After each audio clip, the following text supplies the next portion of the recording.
that's true. Naked Palpatine. Oh, you pick that one. Fresh out of the clone tank, nude Palpatine is my Well, that's the first thing I think of when you say Dark Empire Palpatine.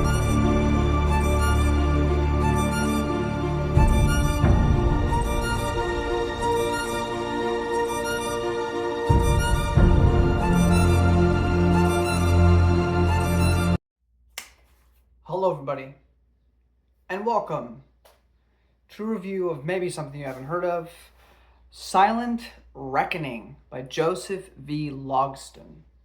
Now I will leave a link in the description, but Joseph is a fellow YouTuber. I mean, he's primarily an author. He's making the YouTube videos on the BookTube YouTube sphere as a way of promoting his books. What I appreciate about what he does is he'll talk about a variety of different topics, and he'll usually relate whatever he's talking about eventually to something in his books. So it's not like, hey, go buy my book right now, and that's like every single video. He does bring it up in almost every single video, but it is usually relevant to what he's discussing, which I do appreciate. And he'll take something from his book, an excerpt or something, and he'll speak it. And I kept hearing him say excerpts from it, and that sounded like really good prose and something that I'd be interested in. So, and I love supporting smaller people. I still had a plan this year to go through a whole bunch of self-published work, and the only reason I really didn't is I found myself down a rabbit hole. You know, at the end of last year, I started reading Blood Meridian. And from Blood Meridian, I read Wuthering Heights, and I read Damien by Hermann Hesse. And from there, I just kept growing, and I started reading Shakespeare, and I read Jane Eyre, and I'm reading a lot more literary fiction now on top of science fiction and fantasy. And so, I just kept falling in love with it, and I kept reading more, and I just didn't get around to self-published works. And there's still a bunch of self-published works I want to read because I want to support the little people, because all the stuff I'm reviewing, from eventually Moby Dick and to eventually The Divine Commedia by Dante, first off, these people are long dead, and most people have done insane amounts of analysis and research on these stories. Everybody knows these stories, but I'm reading them through a fresh lens of adult eyes when I hated a lot of these stories as a teenager. But then again, everybody's discussed them, and I want to give voice to the smaller people that are alive now, that could use the support now. So I definitely want to make that a focus of my channel. It's just the fervor of getting into a lot of the classic stuff and contemporary work messed up my plans a little bit. So, because originally it was just going to be a bunch of fantasy, sci-fi, and self-published works this year.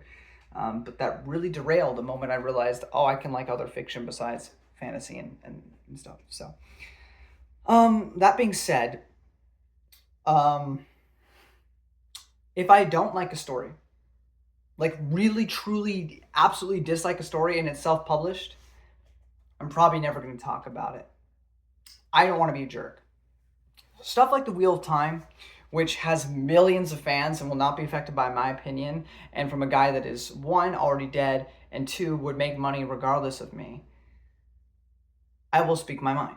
And I will be as brutal as I need to be because it's a big giant series. When it comes to the smaller people that are trying their best to make creations, I'm not going to do that to people. I'm not going to do that. So either it's going to be middling, I'll like it, or I will love it. And those will be the three stages of a self-published work, in my opinion on them. You'll never see me trash talk just all the high hell a self-published work, because I think that's rude. Wheel of Time, on the other hand, is not safe for me. But anyway, so Joseph has been influenced by a lot. Of course, I think if you're a writer, and even if you're an actor, I think it's kind of inevitable that you must love Shakespeare, just a little bit. I mean, Shakespeare is Shakespeare. So how do you not love Shakespeare? But he's also been influenced by Charles Dickens. He meant, not this story, but he mentions another story that he wrote was influenced by A Tale of Two Cities, and he also mentions Machiavelli and things like that. And Melnivian. He said like a Melvillian, like Herman, the guy that wrote Moby Dick. Anyway, so he mentions a bunch of references, a bunch of influences from the past from like the 1800s, early 1900s. Those are some of his favorites. Like he just talked about Jane Eyre on the channel before. He talked about Wuthering Heights, or the Wuthering Heights movie that just came out. So he's a big fan of a lot of those things, right? The past. And I haven't read everything under the sun. I'm sure I read some Charles Dickens when I was younger. I need to reread Charles Dickens as an adult to see how I feel about him now. But I have read Wuthering Heights. I have read Jane Eyre. I have read some Gothic literature and plan on reading more. So I have an idea of this time period and what, is kind of like the vibe that he's sort of going for. Of course, this is set in like the 1920s. I spent 5 minutes on actually talking about the book. But essentially the book is about an actress who's kind of fading away in the limelight. She was a very big silent film actress. And there's this man named Walter, and he is this uber massive fan of her. And somebody speaks badly about her in the theater, and that kind of gets him off. And from there, he eventually meets up with her. They sort of fall in love. She mentions that she feels like a washout, like she's not what she once was, and he praises her to the high heavens as like this goddess among men, among humanity. And she feels like a washout. There's also some deeper things there, some deeper traumas that you have to read the book to find out. I don't think I should spoil any of that for you. But there's some deep, heavy things going on in this book for sure. And a lot of it's just about feeling, kind of the entropy of, sort of any sort of artistic pursuit, whether that be acting or being an author and stuff. And I was actually thinking about this a few months back. I work at a retirement home for people that used to be in the movie industry. And I was talking to somebody about this, and I was like, because I'm trying to be an actor, aspiring. We'll see if I'm ever successful. Also, quantify what is successful is another thing to debate in of itself. But you take one of the biggest actors of all time, one of my favorite actors of all time, Al Pacino, right? Most people that like movies know Al Pacino. Now, jump 100 years from now, right now, 2026. Now, I know Al Pacino because I'm an actor, aspiring. I like movies. I'm going to know about that because I'm going to go through the history movies, find out about The Godfather, you find out about Al Pacino, and then you end up inevitably watching a lot of his films. Heat with Robert De Niro and him.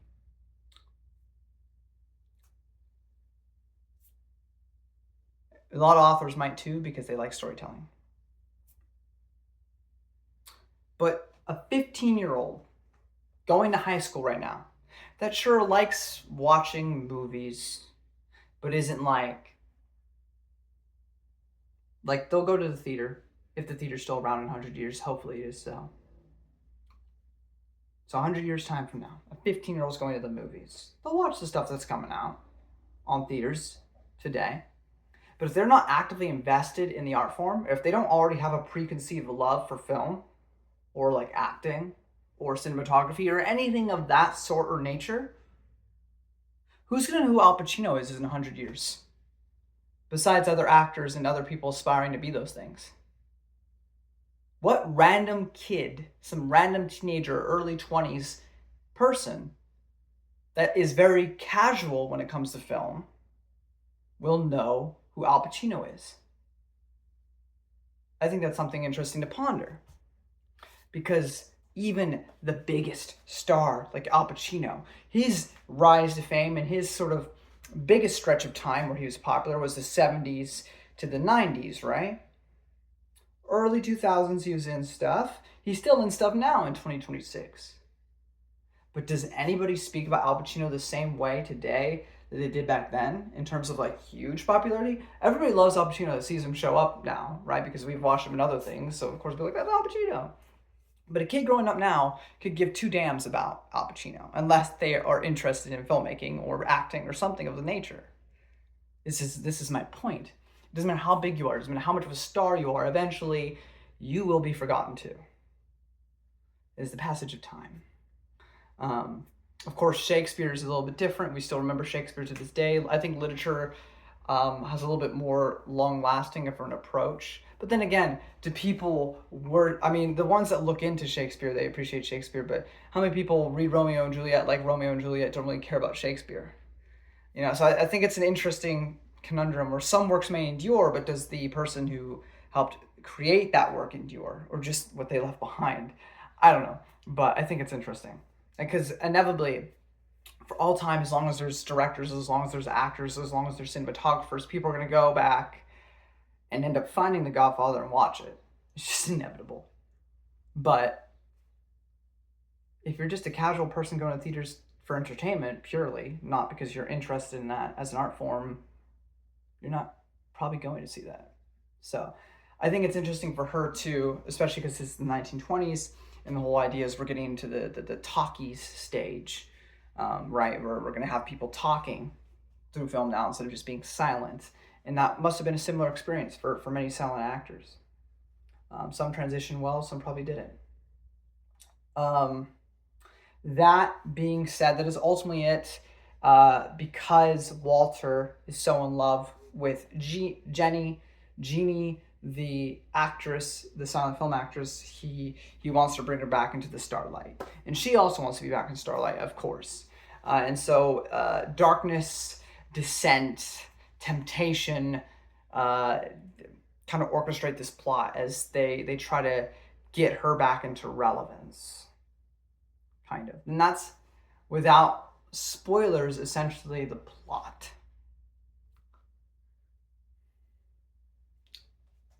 I find the prose by Joseph in this story to be absolutely, positively exquisite. Every sentence, every paragraph, every monologue is like poetic. It's Shakespearean. It is like a work of art on every single page. Every 130 page, this is a very short book, but every page is filled with the sublime. It is beautiful to read. If you appreciate prose, you are definitely going to get something out of this work.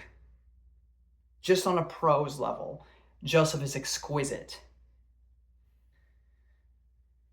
Here's where my issue comes in.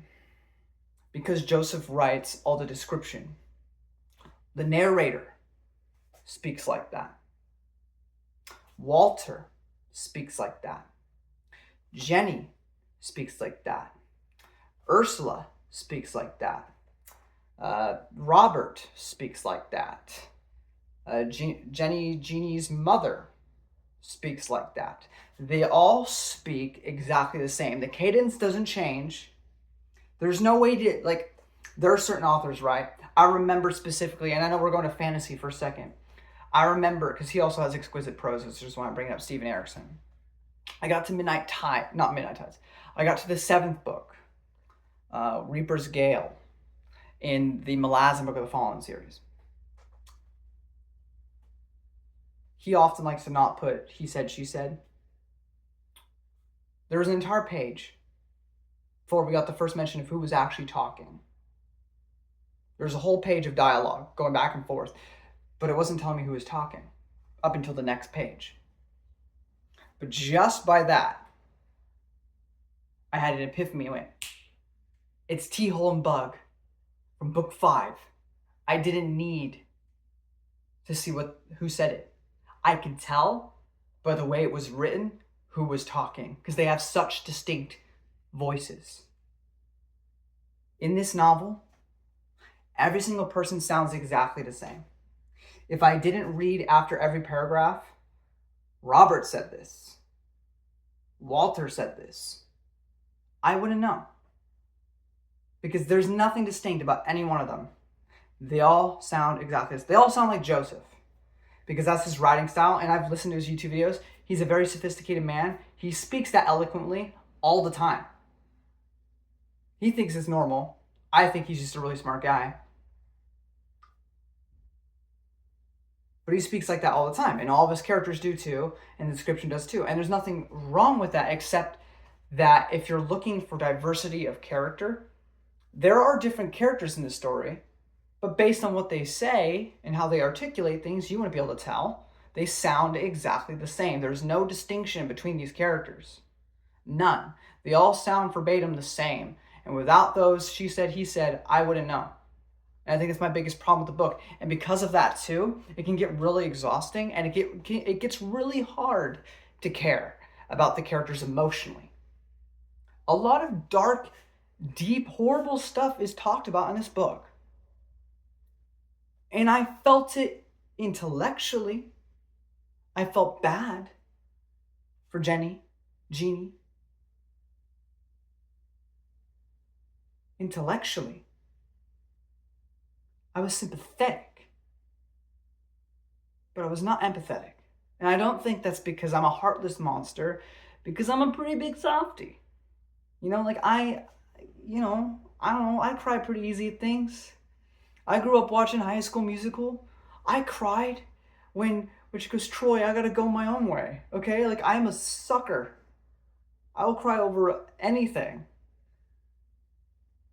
And I know that's subjective. Somebody may truly be affected by this, especially if you have had personal experience with some of the things discussed in this book. I don't know. I can't speak for everybody. I haven't had that experience or that life experience. I can't speak for that. But from my perspective, it was all sympathy, but no empathy. And I think that is a problem writing a novel, especially when that heavy of a subject matter is brought up. Personally, would I still recommend it? If you're a really big Prose Cut person, yeah, I really think you should. This also isn't the last book he's ever going to write. He wrote a book after this, and you improve incrementally with every book. I couldn't write as beautifully as this man does.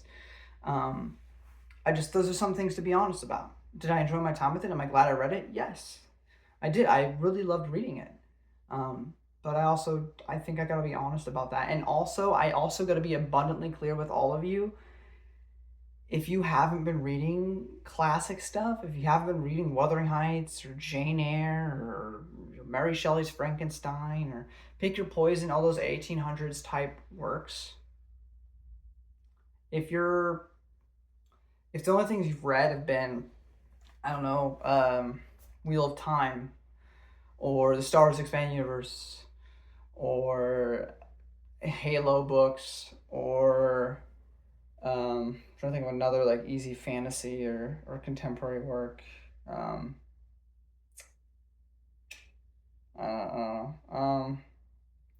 If you're not a big classic reader, this is gonna be a real struggle for you. It does use a lot of big words. I understood most of the big words. That wasn't a problem for me. I know there's another somebody who did a review of this book on the Amazon reviews, and they were like, "Oh, I couldn't even understand what you were saying for the first page or whatever he said," and he didn't even finish the book. He just bailed. I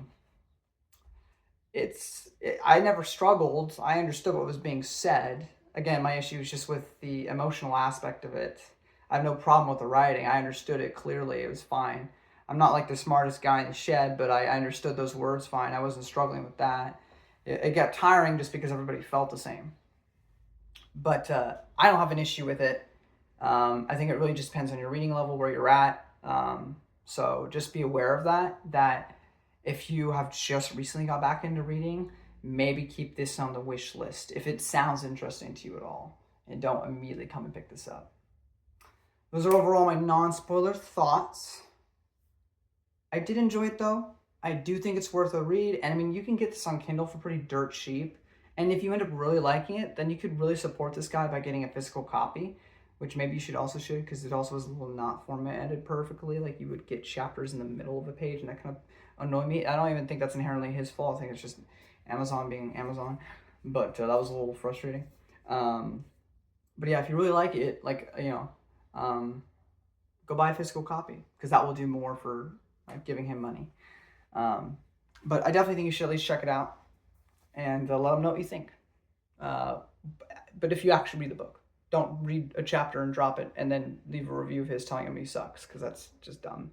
And Joseph, keep on your passions. Thank you for writing. I mean, you've released things, you've done things, right? I always feel silly reviewing things, because what do I know? I don't write. I make little epigraphs here and there, but I'm not a writer, right? I'm trying to act. I speak I speak words out loud that other people write. I'm a weirdo. With every book I ever read, whenever there's dialogue, I read it out loud. So I acted out your book to myself in my apartment. I read your book out loud. I read the dialogue out loud. So, that also helps immerse me, and it helps me practice my acting and my articulation and everything. So, thank you for making it.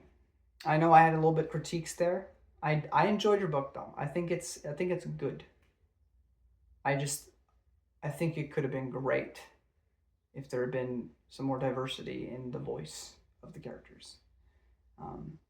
Sometimes it felt like the artistic beauty of the language superseded the characters, which for me just felt a bit of a problem.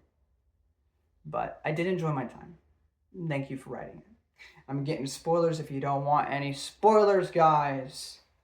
There's the door. Okay, so our main lady, she was born on August 25th, 1893. Well, I have a bunch of notes on my phone, little excerpts. My darling child, you're ignorant of the ways of the world. Love is a fleeting sentiment, useful only insofar as it provides a reprieve from the urban constraints of life. Sooner or later, with or without our consent, it will dissolve into the twilights of yesterday. Our affections are often behooved by ornate infatuations. At any given moment, they can flutter and pulsate, indebted to the divine torches that conceive them. But inevitably, like all finite luxuries, they will return to the havens that human eyes have never gazed upon, for they are fraught with impurities. And I meet Walter Peterson. My next phone note. My faith has been completely decimated. Not so long ago it flourished like the fires of heaven, igniting with fervent velocity, but sooner than I anticipated the flame went out, never to be rekindled again. It was inevitable. I suppose nothing of purity can last forever. Just as human beings perish, so do our most deeply held convictions. Lost in a sea of idealistic ambiguity, we often fall prey to the treacherous blasphemies within our depraved, unrepentant hearts. Rather than being guided by our spiritual principles, we are often guided by fleeting whims of juvenile sentiment. We feel, therefore, we are justified. That is the philosophy of the modern man, loathsome, nihilistic, and irredeemable. We reach out to the cross, our palms firm and receptive, but right before our very eyes it disintegrates, eternally separating us from our beloved Creator, separating us from we walk through the valley of the shadow of death, but without God, evil is something that we must fear, for we are one and the same. I really like that little quote. Like I said, he has a lot of fire quotes in this book. This is also where we meet Ursula Chapman, who is this sort of, she's this new like talkies sort of actress. She's like the rising star. Also earlier with Walter, like I said, he was in there. He went, oh my gosh, I love Jeannie. She's amazing. Best actress in the world, blah, blah, blah. And we have this other guy who goes, he's named Robert. He's like, she sucks. Soon, talking will be the norm and she'll be gone forever. Ha ha ha ha. And that's basically it. And Walter gets, like, he really fangirls over this and gets really defensive for somebody he doesn't know personally. He's like, oh, how dare you? Da da da da. So that's sort of the whole opening. That's another thing. Walter is an interesting case, right? Because in this story, he sneaks his way into a dressing room to talk to one lady. He does it twice, and he quickly gets into this romance with this girl. And just none of it is felt. I don't know. It's all rushed. It's all just kind of happening fast. They say a bunch of poetic and beautiful things, but since they're all saying it, it's not like it's realistic, and I don't feel that in my heart that they really love each other, because it just, I don't know, it's just there's nothing tangibly there for me to grasp onto in my heart, I felt. So a lot of mixed bags with Walter. Obviously, I think the best character in this book is probably Jeannie/Laura because of stuff she went through, but I didn't feel anything for Walter, really. Ursula, maybe a little bit. Robert, obviously, you don't feel anything for. And the mother, oh my god. But, like, I just don't. Most of these characters I was either indifferent to or actively disliked outside of Laura, so it's hard to care. Yeah, also we learned Jeannie Anderson, her real name is Laura Bell.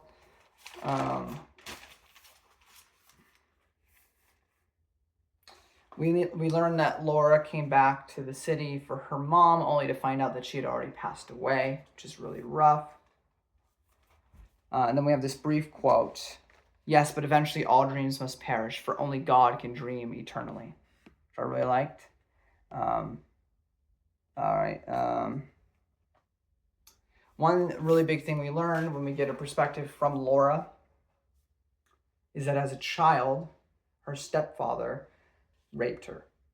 It was a big thing. That's a really heavy topic to bring up. It was really sad, really horrible to read about. The prose definitely helped that feeling. So in that respect, I think it did the job well. Like I said, Laura's probably the only one I had any sort of emotional attachment to because of what she went through. But even still, I feel like I should have been in tears over that, especially with the prose and the ability I know he has. But I never felt, I mean, I felt bad, but I should have been devastated. And I just feel like because the prose, see, like, if the prose had been different throughout, and he really hammered in with the prose in that section, I probably would have been bawling my eyes out. But since everything is exactly the same, it didn't register any different for me when the information came out like a textbook, like this happened in the past, but it didn't emotionally wreck me like I think it should have in the moment. So, but I know that's entirely subjective. We've quite a few more phone stuff, so we'll get through this because I like to bring up people's specific writing things so people know, when they're getting into it. Do you pray much, Miss Anderson? Only when I see the presence of God, but nowadays, especially, this is becoming a bygone pleasure. As a little girl, I used to ferociously pray, certain that God would grant me my most coveted aspirations, that he would bestow enriching accolades upon me, and for a time he did just that. The moment I arrived in Hollywood, my gardens matured and blossomed, their properties endowed with majestic temperaments. The camera was nothing more than a gateway, a conduit into my mercurial eccentricities. Like an irreproachable physician, it nourished me when I was adrift, indulged me when I was obstinate, and gave me the fortitude to persevere into the unforeseeable constellations. We are, as it seems to me, just sprinkles of stardust, riding on the tails of moonlight. I never thought of it that way before, to be perfectly candid. It's a curious thing, now that I think about it, to contemplate the nature of our existence. For all of our scientific achievements, we still know so very little. We scratch against the keyholes of knowledge, but they are never unlocked. Next quote. You almost make virtue sound unvirtuous. I suppose it can be, depending on your juxtaposition. So very often, we waste benevolence on people who only hold very rudimentary comprehensions of suffering. They haven't earned the right to demonstrate charity. By accumulating misfortunes of their own, they will cease to be children of innocent inertias. They will learn that, rightly or wrongly, there will always be superior seeds in the vast garden of Mother Nature. We are merely corporeal ornaments in a Darwinian vignette, only the most ostentatiously luminous of which will become immutable, Jeannie said. In the end, whether we wish to acknowledge it or not, might often give us a glimpse into what is certifiably right. After all, history is determined by the conquerors. We are the products of consensuses established by ruthless men. In order to conjure a new consensus, we must be as equally ruthless. Walter said. Perhaps, but brutality often leads to depravity. I regret to iterate. If we are to engage in righteous duplicity, then we must transfer our dubious corruptions to a blameless lamb. Her innocence will absorb our benevolent wickedness, enduring what we ourselves cannot endure. Like a violet petal in the genesis of autumn, her garish foliage will drift into the pale twilight of winter. I, on the other hand, would descend into the glossy springs of my youth, Jeannie said. It's also around this section of the book I noticed that a lot of big words and stuff there. This is when basically Walter and Jeannie, who met up, started talking deep about stuff, kind of started falling for each other, and then Walter gets the bright idea, why don't we just make that new chick, Ursula, suffer and lose her fame by being framed for being bad so that you can be famous and you can be great again. So they conspire this whole scheme to basically ruin her reputation. And then that guy at the beginning, who so happens to be a reporter or whatever, or a critic, Walter's going to go to him to get his help, basically. I have another quote. Being a starving artist, Affluence has always eluded my creature comforts. At the least, you have tasted luxurious prosperity, something I will likely never partake in. I'm not living, I'm merely existing. Life has become, and perhaps always was, a feverish dream that exemplifies the follies of fortuity. It has murdered the creative passion that ignites all of the passions. On the surface, I might appear to be a cultured man, but it's a facade, a pretense, a sham. Most people love watching the sunrise. It gives them a sense of rejuvenation, of rebirth. When I gaze upon it, however, I only see a mausoleum for my renegade zealotries. I toil away in the occupation that means less to me than the most diminutive insects in the earth. The smell of the fumes and even the whistling of the machines pollutes my spiritual nectars, slowly dying to the scepters of industrialization. And I saw the spiritual death of being in a position you don't wish to actually be in. Will I ever be as big as Al Pacino? Most definitely not. Look, I think I can be a really good actor. I don't think I'll ever be Al Pacino. I mean, that's the dream, right? But probably not. That being said, I can't do what I'm doing now forever. I enjoy what I do enough to do it, but I don't love it. We have a finite time here. We should all spend it doing what we actually enjoy doing and getting paid for it, ideally. I never aspired growing up to be an actor or an author or anything. I had no goals. It's sad to say, at now 25, that I have coasted my entire life not knowing what I wanted.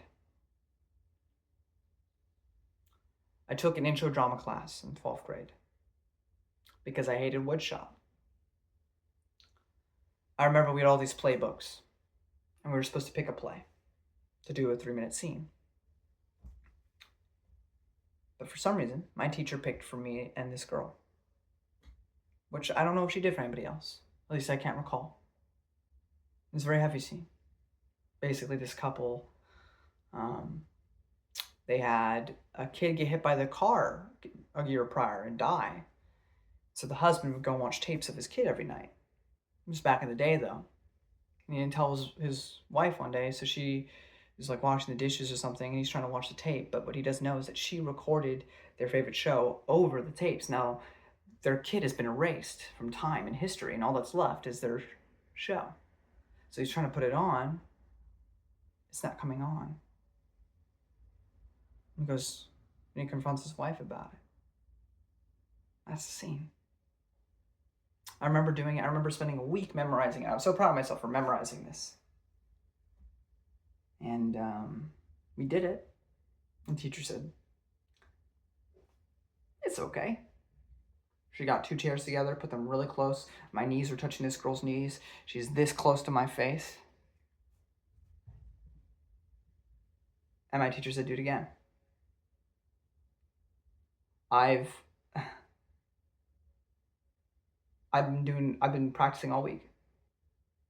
I can't remember a single thing. A single thing. Because it became real. And that was a drug that never escaped me. But then COVID happened. I graduated in 2019 because I'm old. And I started working. I worked at a couple places. I worked at a factory. I worked at Popeyes. Absolutely horrible. Never doing that again. Now I'm working where I'm working now. And that's been 5 years now.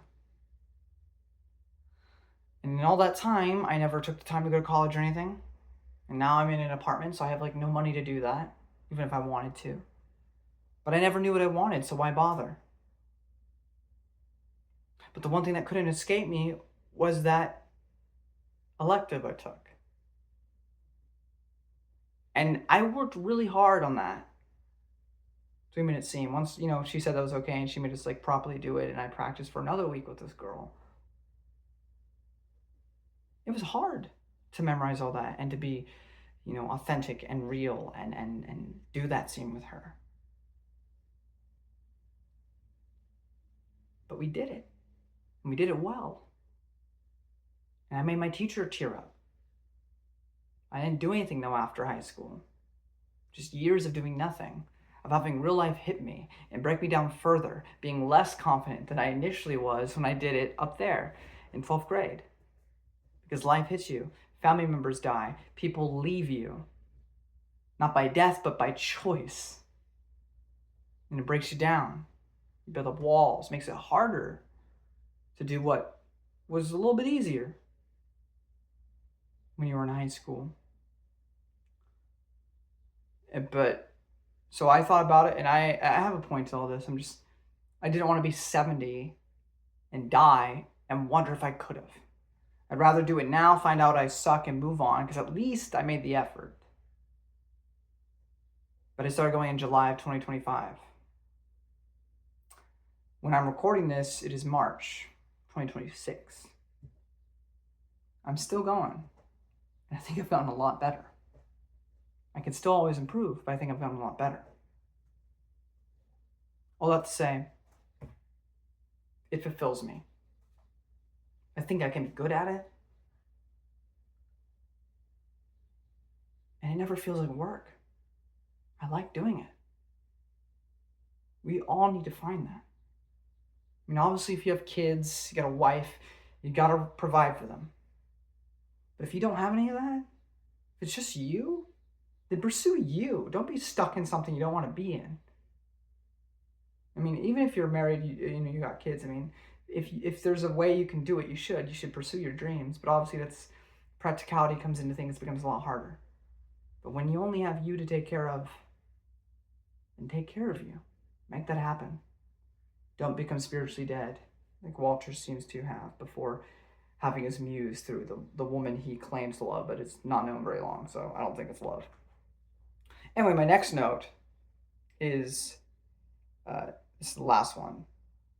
It's interesting to think about all the empty and vacant lives that roam this world. For many people, life is death and death is life. The night disregards them. The stars never know them, and the dawn shuns them. For them, love is only a memory that was never experienced. They cannot be missed, for they are only whispers of sentiment that never were. This is why I can never smile, never feel the tenderness of feminine warmth. When a man goes without compassion for too long, he becomes the stuff nightmares are made of. I don't quite follow you, Walter interjected. Of course you don't. I can never expect someone like you to understand. Let's just say I'm willing to be as cool as possible. In journalism, someone always has to play the devil. After all, without devils, there can be no angels. The fires of our desires must be satiated, lest they consume us. The appetite for scandal exceeds the appetite for exaltation. People love reading about what they themselves do in private. Come to think of it, the taboos of our culture are actually evocative of the true culture and the virtues of the true abnormalities. The sophistry of integrity leads to hypocrisy, like the two rivers that merge into a singularity. By the end of the book, basically, Walter went to Robert to get his help. They take a picture of Ursula to scandalize her. But when Robert shows up, Laura goes, "What have you done?" And we learn that Robert actually is the stepfather that abused her when she was younger. So that's the whole thing. And there's really no happy ending resolve here. I mean, Robert kind of walks off with Ursula. And then Walter and Laura are just kind of talking. And we get another flashback to Laura in the past, and her mom basically hates her because she's basically blaming her for what her boyfriend did to her, which is rape her, blames her for that, and it goes like, well, if you would have just had the baby, I could have at least had a grandkid out of this, and it would have been fine. Why don't you be mad at your husband for raping your kid? But she's not mad about that, really. And it's just horrible and awful. And her mom kind of comes off as like a cartoon villain because of it. Because, oh my God. Okay. But yeah, Walter and Laura / Jeannie, they're talking about stuff. And then we end. And that's kind of it. That's kind of the whole story. That's all she wrote, as it were. But like I said, aspects of it I really enjoyed. I wish emotionally I was more invested than I was, but I did enjoy my time with it. I think it does get exhausting at times, reading, all that stuff I read. If that tired you out at all, if you felt like, wow, that's a lot, all 130 pages is exactly like that. So it is, again, it's almost like I have to appreciate it just for the work of art that is all 130 pages. There is no, I mean, you can maybe call it fluff because maybe nothing happens because there's a lot of kind of poetic things going on there. But every page is like a work of art. There's not a single page is just kind of wasted. But at the same time, in terms of characters, I feel like a lot of it was lacking. So, catch-22, I guess. But I'm glad I read Joseph's book, and I will be reading at some point, The Ecstasy of the Anemone. Anemone? That was a big word for me. That one I did have to look up. That is his newest novel. So that's on the TBR.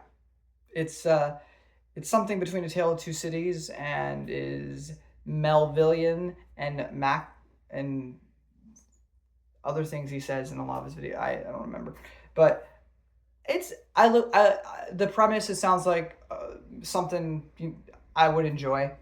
I'm sure it'll be written a lot like that though, so it's just like mentally prepare myself for that sort of thing. Also, just gotta say, while I'm still here, I think the name is just a little much. I enjoy that in the text, in the page, but like having me trying to sell that to somebody like my mom or something who primarily reads Stephen King books, that would be a jump for her to that. She would struggle. But I'm gonna go, hey mom, do you want to check out the Ecstasy of the Anemone? She's gonna go, what? I'm like, yeah, that's the title of the book. I'm just saying, like this was Silent Reckoning, solid title, right? Think about some of the biggest books of all time with even the most dense prose, right? Like Moby Dick, The Tale of Two Cities, which I don't even think is that dense. Jane Eyre, Wuthering Heights, I don't know, Blood Meridian. Actually, well, that's fair. It's got two titles. Blood Meridian is what people primarily call it because that's the catchy title, but a more wordy title like the one he's using for his current book, like The Evening Redness in the West, but it doesn't like roll off the tongue as well. I'm just saying, like, Silent Reckoning, solid. I feel like the other one's a little bit wordy for a title, but I guess we could discuss that when we discuss that book, because I will be discussing it. I mean, I've already bought it, so it's going to be read at some point. But that's pretty much it, guys. Thank you all so much for watching. I have to be going to work.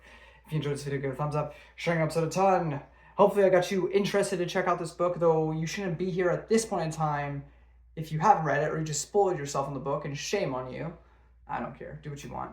But hopefully you'll check out the book. Like I said, you can get it for dirt cheap. It's only 130 pages. You can get through it in a day if you just mentally prepare yourself for all the, listen, I'm not the smartest tool in the shed. I'm not the dumbest either, but definitely makes me feel like I did a little weight session in the brain, just because every single page was exquisite dialogue or like an exquisite sentence. So you have to be like hyper focused.